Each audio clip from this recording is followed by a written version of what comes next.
At March 14th at 4 o'clock in the morning, we got not a knock, but a bang on our door. And of course, when you get woke up like that, the first thing that runs through your mind is something with your kids. And I ran downstairs, and there was a police officer at our door, and he came in and said that our son had been involved in an accident.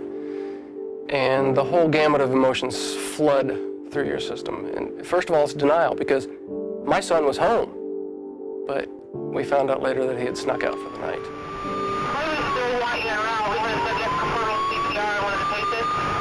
When they took him out of the car, he wasn't breathing. And one of the officers told us he never expected JD to make it to the hospital. Upon hearing that he was in an accident, we scrambled, filled with all kinds of emotion and thoughts and things, not knowing what the situation was or even how he was doing. We sat for hours not knowing if he was going to live or die. Then we found out from one of the emergency room techs that they never expected him to make it out of the emergency room. And he was in a coma for about 7-8 days, something like that. And in ICU for 10 days. After 10 days in ICU, they moved him to a private room in the neuropsych ward, and 3 or 4 days there, then we moved him to St. Luke's to start going through rehab. After 4 or 5 days at St. Luke's, he finally, as they say, woke up. He finally came where he was conscious of what he was doing and saying.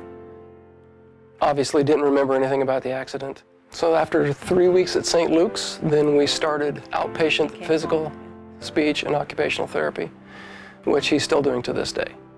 It's been 4 months today, and we have a long ways to go. It feels like 4 years, but he's incrementally progressing. Some things that kept us going during those really dark days, and there were many to start with. For me, verses ran through my head. Well, obviously Romans 8:28. I knew that all things are going to work out for good, no matter what happened. Every circumstance is an opportunity to know God better.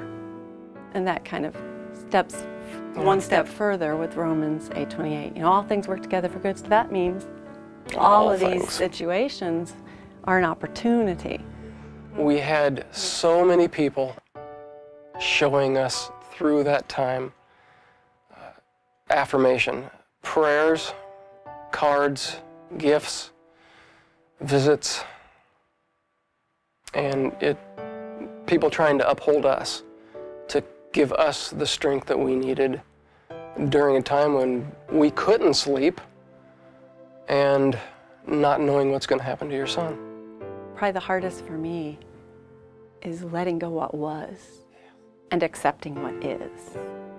Because things aren't the same, and that's where the emotional and all that, the essence of that is that you have to grieve what is gone and keep what is here.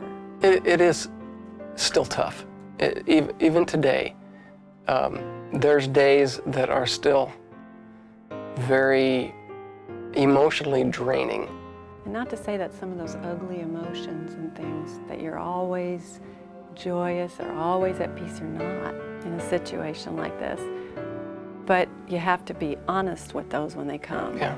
And you go to the source of the help, which is the Lord. And you cry out and you're honest with Him. And He just scoops you up. Are we happy about the situation? No. But will we go on and be joyful about life? Yeah. We're so thankful we have our son. We're thankful for every day we have with him. And we thank God for using the people that He used and for using the situations for His glory.